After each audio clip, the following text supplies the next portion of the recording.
आज हम जिस स्रोत सामग्री पर चर्चा कर रहे हैं वो इस साधारण सी प्रक्रिया को एक भयानक ऐतिहासिक मोड़ देती है। बिल्कुल देती है। तो हम बात कर रहे हैं बख्तियार खिलजी की, उसकी उस असाध्य बीमारी की जिसे कोई हकीम नहीं सुलझा सका, और नालंदा विश्वविद्यालय के मुख्य आयुर्वेदाचार्य राहुल की, जिन्होंने एक ऐसी युक्ति से खिलजी को ठीक किया जिसने अंततः नालंदा को ही राख में मिला दिया। आज हम इसी का विश्लेषण करेंगे। हाँ, ये बहुत महत्वपूर्ण विषय है। देखिए, एक प्रस्तुतकर्ता के रूप में मेरा दृष्टिकोण ये है कि यह घटना स्पष्ट रूप से हिंदू आयुर्वेद के जादू का प्रमाण है। यह उसकी वैज्ञानिक श्रेष्ठता और विपरीत परिस्थितियों में एक चिकित्सक के असाधारण बौद्धिक चातुर्य को दर्शाती है। और मैं इस घटना को एक बिल्कुल अलग नजरिए से देखता हूँ। मेरे लिए ये केवल आयुर्वेद की सफलता की कहानी नहीं है। अच्छा, तो आप इसे कैसे देखते हैं? मैं इसे एक घातक बौद्धिक जीत कहूंगा। मतलब ये एक ऐसा विरोधाभास है जहां आपकी बौद्धिक श्रेष्ठता और चिकित्सा का वही कार्य ज्ञान के सबसे बड़े विनाश का सीधा कारण बन जाता है। यह एक दिलचस्प नजरिया है, तो चलिए इस पर गहराई से बात करते हैं। श्रोताओं के लिए मैं थोड़ा संदर्भ स्पष्ट कर दूं। हमारी स्रोत सामग्री बताती है कि बख्तियार खिलजी एक ऐसा क्रूर शासक था जो एक गंभीर बीमारी से जूझ रहा था। हाँ, और वो मृत्यु के बहुत करीब था। बिल्कुल। उसके अपने सभी हकीम और वैद्य पूरी तरह से विफल हो चुके थे। उन लोगों ने स्वयं स्वीकार किया कि अब केवल नालंदा के आयुर्वेदाचार्य राहुल ही उसे बचा सकते हैं। लेकिन यहाँ एक बहुत बड़ा पेंच था। और वो पेच ही इस पूरी कहानी का मूल है। सही कहा। खिलजी ने एक चरम धार्मिक हठ पकड़ लिया था। उसने साफ कह दिया था कि मैं किसी काफिर की दवा नहीं लूंगा। अब आप देखिए, आचार्य राहुल के सामने चुनौती सिर्फ एक जैविक बीमारी को हराने की नहीं थी। हाँ, उन्हें एक मनोवैज्ञानिक दीवार को भी तोड़ना था। बिल्कुल, उन्हें एक निरंकुश तानाशाह के मनोवैज्ञानिक हठ को हराने की चुनौती का सामना करना था, और उन्होंने ये किया भी। हाँ, किया तो उन्होंने, और यहीं से कहानी में वो मोड़ आता है जो मुझे सबसे ज्यादा परेशान करता है। मतलब आचार्य राहुल ने खिलजी को सीधे दवा नहीं दी, उन्होंने खिलजी की एक आदत का सूक्ष्म अवलोकन किया। जी, पढ़ने की आदत। सही, उन्होंने देखा कि वो पढ़ते समय पन्ने पलटने के लिए अपनी उंगली चाटता था, तो आचार्य ने उन पन्नों पर दवा लगा दी। खिलजी बिना जाने उस दवा को ग्रहण करता रहा और ठीक हो गया। और यही तो वो जादू है जिसका जिक्र स्रोत में है। मतलब आप इसकी वैज्ञानिक जटिलता को देखिए, ये केवल एक चाल नहीं थी। आधुनिक विज्ञान की भाषा में इसे ट्रांसम्यूकोजल एब्जॉर्प्शन कहते हैं। हाँ, ये तकनीकी रूप से बहुत उन्नत था, है ना? यानी मुंह की झिल्ली के जरिए दवा का शरीर में जाना। आचार्य राहुल को दवा की वो सटीक माइक्रोडोज तय करनी थी जो कागज पर टिक सके, जो स्याही के साथ कोई रासायनिक प्रतिक्रिया ना करे, पन्नों को खराब ना करे, जो कि बहुत मुश्किल है। और फिर वो थूक के जरिए सीधे खून में जाकर एक असाध्य रोग को काट दे। देखिए, ये कोई साधारण बात नहीं है। ये उस समय के हिंदू आयुर्वेद की अप्रतिम क्षमता का प्रदर्शन है। उन्होंने एक अनपढ़ और क्रूर शासक के हठ को ज्ञान की असीम शक्ति से पराजित कर दिया। एक मिनट, मैं यहाँ आचार्य राहुल की वैज्ञानिक मेधा या आयुर्वेद की इस तकनीकी श्रेष्ठता पर बिल्कुल भी सवाल नहीं उठा रहा हूँ। मतलब पन्नों पर दवा लगाने की युक्ति तकनीकी रूप से शानदार थी, इसमें कोई शक नहीं है। तो फिर आपकी असहमति कहाँ है? मेरी असहमति इसके परिणामों को लेकर है। क्या आपने इस पर विचार किया है कि इस तथाकथित बौद्धिक जीत की अंतिम कीमत क्या थी? मैं सुन रही हूँ। देखिए, जब आप एक ऐसे शासक का इलाज कर रहे हैं जो अनपढ़ है, क्रूर है और जिसके मन में गहरे पूर्वाग्रह हैं, तो उसे बिना उसकी जानकारी के दवा देना एक मनोवैज्ञानिक विस्फोट को जन्म देने के समान था। मनोवैज्ञानिक विस्फोट? क्या आप इसे थोड़ा और स्पष्ट करेंगे? बिल्कुल। अगर आप एक क्रूर तानाशाह के नजरिए से देखें तो ये उसके ईगो पर सीधा प्रहार था। मतलब शासक के दृष्टिकोण से उसे ठीक तो कर दिया गया, लेकिन उसकी सत्ता को चुनौती दी गई।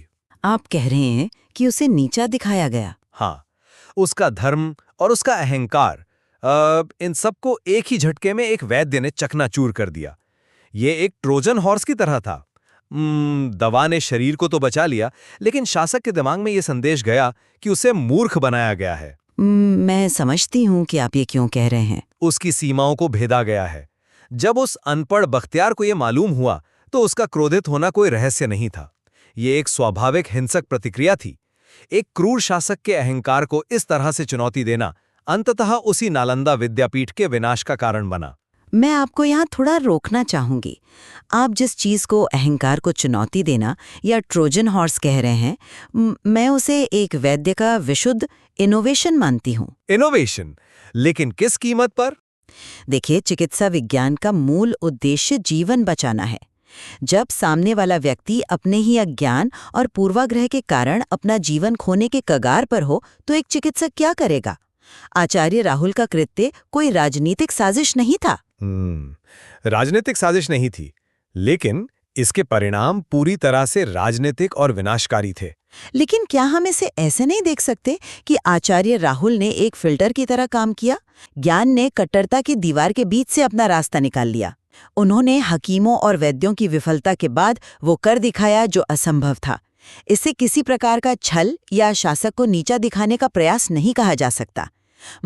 ये मानव सेवा के लिए ज्ञान का सबसे रचनात्मक अनुप्रयोग था। ठीक है, आचार्य की युक्ति तकनीकी रूप से एक नवाचार हो सकती है, लेकिन हमें उस युग के संदर्भ को समझना होगा। मतलब शासक के मनोविज्ञान को। बिल्कुल, एक निरंकुश शासक के मनोविज्ञान को।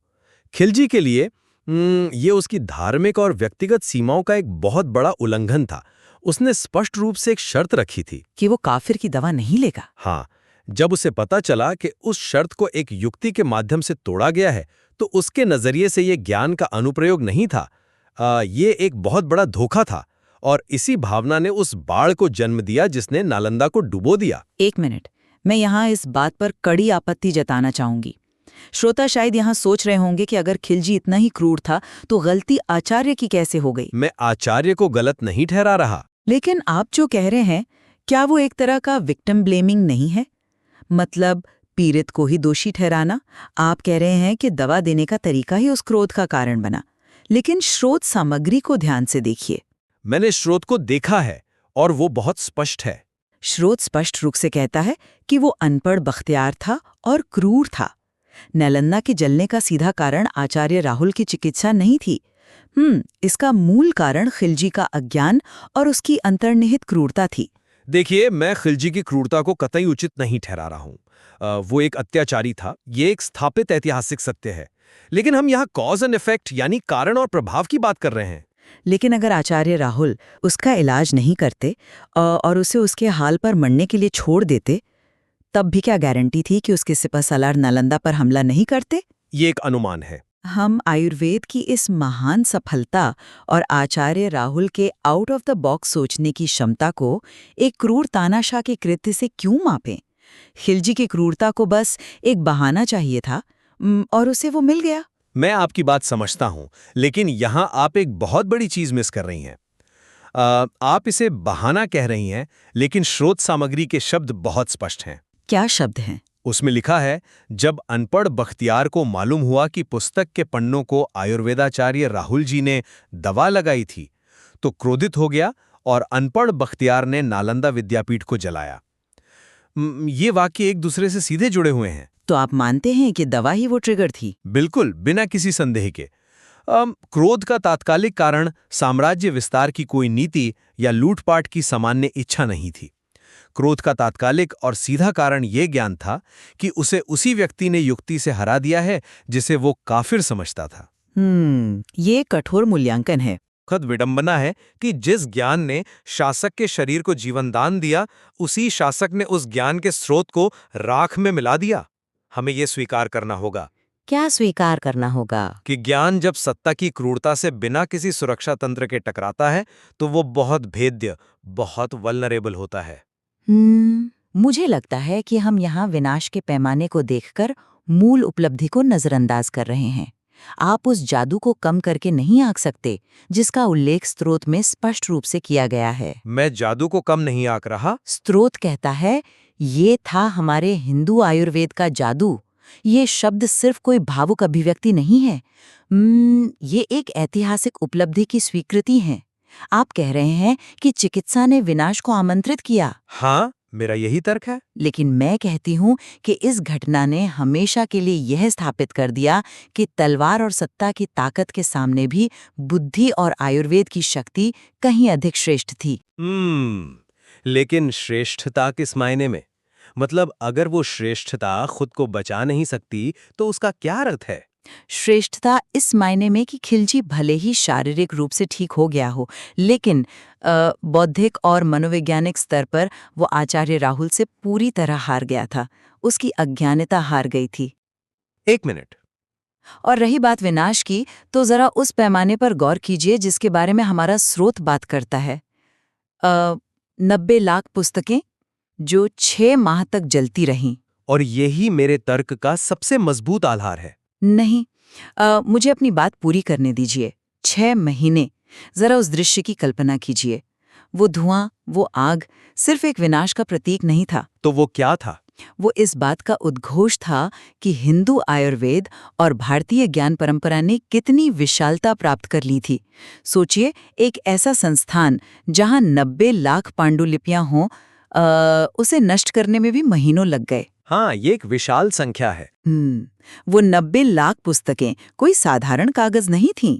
वे आचार्य राहुल जैसे अनगिनत विशेषज्ञों के निर्माण का आधार थीं। वे सदियों के शोध का परिणाम थीं। ये इस बात का सबूत है कि नालंदा में कितना विशाल ज्ञान भंडार था।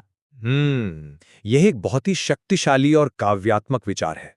मैं मानता हूं कि वो पुस्तकें सदियों के खगोल विज्ञान, गणित, आयुर्वेद और दर्शन का परिणाम थी। बिल्कुल। लेकिन मैं क्षमा चाहूंगा, मैं इस बात को पूरी तरह से नहीं मान सकता कि ये ज्ञान की श्रेष्ठता का प्रतीक है। अच्छा, तो आप उन 90 लाख पुस्तकों के जलने को किस रूप में देखते हैं? मैं इसे ज्ञान की चरम भेद्यता और उसकी भौतिक सीमाओं के सबसे खौफनाक प्रतीक के रूप में देखता हूं। आप इसे ज्ञान की विशालता कह रही हैं, मैं इसे ज्ञान की विफलता कहूंगा। विफलता? ये बहुत कठोर शब्द है। कठोर है, लेकिन यथार्थ है। सोचिए, वो सारा ज्ञान, वो आयुर्वेद आयुर्वेद का जादू, ट्रांसम्यूकोजल अब्जॉर्प्शन जैसी जटिल वैज्ञानिक समझ और आचार्य राहुल की वो सारी बौद्धिक श्रेष्ठता। हाँ, क्या वो सब मिलकर भी उन 90 लाख पुस्तकों को एक अनपढ़ शासक की आग से बचा सके? नहीं, ये हमें एक बहुत ही कड़वी सच्चाई का सामना कराता है। कैसी सच्चाई? कि उच्च बौद्धिक क्षमता और ज्ञान का भंडार तब तक अधूरा और असुरक्षित है जब तक वो अपने भौतिक अस्तित्व की रक्षा करने में सक्षम न हो। लेकिन क्या ज्ञान को सेना रखनी चाहिए? मतलब एक विश्वविद्यालय का काम ज्ञान का सृजन है, युद्ध लड़ना नहीं। बिल्कुल, विश्वविद्यालय का काम युद्ध लड़ना नहीं है, लेकिन जब एक विश्वविद्यालय का प्रमुख किसी निरंकुश शासक के ईगो के साथ इस तरह का चेस खेलता है, तो उसे ये पता होना चाहिए कि अगर सामने वाले को हार महसूस हुई तो वो बिसात को ही आग लगा देगा। खिलजी बौद्धिक स्तर पर हार गया होगा, जैसा कि आप कहती हैं, लेकिन भौतिक वास्तविकता में उसने उस पूरे बौद्धिक संस्थान को ही नक्शे से मिटा दिया। क्या हम एक मरे हुए आदमी की बौद्धिक जीत का जश्न मना सकते हैं? मैं आपकी बात समझ रही हूँ, लेकिन मैं इसे एक अलग ऐतिहासिक परिप्रेक्ष्य में प्रस्तुत करूंगी। आप भौतिक वास्तविकता पर बहुत जोर दे रहे हैं, क्योंकि वो महत्वपूर्ण है। हाँ, लेकिन भौतिक विनाश अंतिम सत्य नहीं होता। देखिए, नालंदा की ईंटें जल गईं, वे 90 लाख पुस्तकें राख हो गईं, लेकिन क्या वो ज्ञान वास्तव में मिट गया? बहुत हद तक हाँ, वो हमेशा के लिए खो गया। नहीं, पूरी तरह नहीं। आज हम और आप यहाँ बैठकर उसी स्रोत सामग्री पर चर्चा कर रहे हैं, जो आचार्य राहुल की उस युक्ति और आयुर्वेद की उस चमत्कार को सदियों बाद भी हमारे सामने जीवित रखे हुए हैं। हाँ, स्मृति जीवित है। खिलजी ने नालंदा को जलाकर ये सोचा होगा कि उसने उस ज्ञान को समाप्त कर दिया है जिसने उसके अहंकार को ठेस पहुंचाई थी, लेकिन वास्तव में क्या हुआ? उस आग ने उस घटना को इतिहास में अमर कर दिया, लेकिन एक त्रासदी के रूप में, एक प्रेरणा के रूप में भी। मतलब वो अनपढ़ बख्तियार इतिहास में एक ऐसे क्रूर व्यक्ति के रूप में दर्ज है जिसने अपनी अज्ञानता के कारण दुनिया के सबसे बड़े ज्ञान केंद्रों में से एक को जलाया। लेकिन दूसरी तरफ आचार्य राहुल को उस महान वैद्य के रूप में जाना जाता है जिसने विज्ञान का ऐसा प्रयोग किया जो आज भी हमें हैरान कर देता है। ज्ञान की जीत उसकी भौतिक उपस्थिति में नहीं होती, उसकी विरासत में होती है। मैं सुन रहा हूँ। और इस घटना की विरासत स्पष्ट रूप से आयुर्वेद की श्रेष्ठता और मानव बुद्धि की असीमित क्षमता को ही प्रमाणित करती है। खिलजी राख हो गया, लेकिन आचार्य राहुल की वो माइक्रोडोजिंग वाली युक्ति आज भी एक किंवदंती है। देखिए, मैं आपके इस आशावाद का सम्मान करता हूँ और ये सच है कि स्मृति की ये जीत महत्वपूर्ण है, लेकिन हमें उस नुकसान के वास्तविक पैमाने को रोमांटिसाइज करने से बचना चाहिए। मैं रोमांटिसाइज नहीं कर रही, मैं बस उस ज्ञान के जीवित रहने की बात कर रही हूँ। लेकिन कितना जीवित रहा? मतलब जब हम कहते हैं कि 90 लाख पुस्तकें जल गईं, तो हम केवल स्याही और ताड़पत्र के जलने की बात नहीं कर रहे हैं। मैं जानती हूँ। हम उन अनगिनत बीमारियों के उपचारों की बात कर रहे हैं जो शायद आज भी हमारी मदद कर सकते थे। हम उन गणितीय सूत्रों, उस विज्ञान और दर्शन की बात कर रहे हैं जो धुएं में उड़ गए, जिन्हें दोबारा खोजने में मानवता को सदियां लग गईं। ये एक भारी नुकसान था, मैं इसे इनकार नहीं करती। आचार्य राहुल का ज्ञान अद्वितीय था, इसमें मुझे कोई संदेह नहीं है। खिलजी के अन्य सभी हकीमों का विफल होना और केवल नालंदा के आचार्य का सफल होना एक निर्विवाद तथ्य है। लेकिन मेरा तर्क केवल इतना है कि ज्ञान एक शून्य में काम नहीं करता। आपका तात्पर्य सत्ता और ज्ञान के समीकरण से है? बिल्कुल। जब ज्ञान और क्रूर सत्ता के बीच कोई समझ या सुरक्षा का संतुलन नहीं होता, तो ज्ञान को बहुत भारी कीमत चुकानी पड़ती है। खिलजी की वो मनोवैज्ञानिक प्रतिक्रिया इतनी तीव्र थी कि उसने पूरी सभ्यता की स्मृति को आग लगा दी। यह कहानी हमें केवल आयुर्वेद के जादू का जश्न मनाने के लिए नहीं कहती, यह हमें विवश करती है कि हम इस बात पर गंभीर चिंतन करें कि जब ज्ञान अंधी ताकत से टकराता है तो उसकी रक्षा कैसे की जाए। ये वाकई एक बहुत ही विचारणीय बिंदु है और मुझे लगता है कि यही इस संवाद की सबसे बड़ी खूबी है। हम इस ऐतिहासिक घटना के अलग-अलग पहलुओं को देख पा रहे हैं। बिल्कुल। एक तरफ हम दोनों ही इस बात पर पूरी तरह सहमत हैं कि आचार्य राहुल का ज्ञान अपने आप में एक चमत्कार था। निस्संदेह एक असाध्य रोग को उस समय ठीक करना जब सभी उम्मीदें खत्म हो चुकी हों, और वो भी रोगी की बिना प्रत्यक्ष सहमति के, केवल एक पुस्तक के पन्नों के माध्यम से, यह चिकित्सा के इतिहास में एक अद्वितीय घटना है। हाँ, हमारी स्रोत सामग्री भी इसी बात पर जोर देती है कि ये हिंदू आयुर्वेद का जादू था। मेरा मानना अभी भी यही है कि ये कहानी मूल रूप से ज्ञान के उस अमिट प्रभाव की गाथा है जो अज्ञानता के अंधेरे को चीर सकती है। आचार्य राहुल ने विज्ञान और मनोविज्ञान का जो ताना बाना बुना, वो उस समय के किसी भी अन्य वैद्य की सोच से परे था। खिलजी का क्रोध दुखद है, लेकिन वो खिलजी की अपनी हीन भावना का प्रकटीकरण था, आयुर्वेद की विफलता नहीं। और मेरी असहमति इसी बात पर बनी हुई है कि हम उस विनाश के उत्प्रेरक को नजरअंदाज नहीं कर सकते। ज्ञान की महानता अपनी जगह है, लेकिन नालंदा का जलना मानव इतिहास की एक अपूर्णीय क्षति थी। हाँ, वो तो है। और हम इस तथ्य से मुंह नहीं मोड़ सकते कि इसका तात्कालिक कारण वही अद्वितीय चिकित्सा बनी। ये एक बहुत ही त्रासद उदाहरण है कि कैसे बौद्धिक चातुर्य जब एक अनपढ़ शासक के अहंकार से बिना किसी ढाल के टकराता है तो वो भारी पड़ता है। बिल्कुल। तो वह केवल एक व्यक्ति को ठीक नहीं करता, बल्कि एक पूरे विश्वविद्यालय के दहन का कारण बन जाता है। ये एक ऐसा भयानक विरोधाभास है जहां जीवन देने वाली विद्या ही अनजाने में विनाश का निमंत्रण बन गई। शायद यही वो बिंदु है जहां इतिहास हमें कोई आसान ब्लैक एंड व्हाइट उत्तर नहीं देता। श्रोताओं के लिए ये सोचने का विषय है। एक तरफ वो चमत्कारिक नुस्खा है जिसने विज्ञान की सीमाओं को आगे बढ़ाया, हाँ, और दूसरी तरफ वो आग है जो 6 महीने तक जलती रही, जिसने सदियों के ज्ञान को निगल लिया। बिल्कुल। ये केवल एक वैद्य और एक मरीज की कहानी नहीं है, ये इस बात का एक चेतावनी भरा प्रतीक है कि जब पूर्ण शक्ति और पूर्ण अज्ञानता एक साथ मिलते हैं, तो सबसे परिष्कृत ज्ञान को भी कैसा अकल्पनीय मूल्य चुकाना पड़ सकता है। जो हमें हमारी चर्चा की शुरुआत में वापस ले जाता है। हमने बात की थी कि चिकित्सा एक सीधा विज्ञान लगता है, लेकिन जब एक वैद्य की युक्ति किसी निरंकुश सत्ता के अहंकार को चुनौती देती है, तो वो केवल एक शरीर का इलाज नहीं रह जाता। सही कहा आपने। कभी-कभी उस एक बौद्धिक जीत की कीमत एक पूरी सभ्यता की स्मृति को चुकानी पड़ती है। क्या आचार्य राहुल की वह युक्ति आयुर्वेद की सबसे बड़ी जीत थी, या फिर ज्ञान के इतिहास की सबसे महंगी गलती? इसका उत्तर हम आप श्रोताओं पर छोड़ते हैं।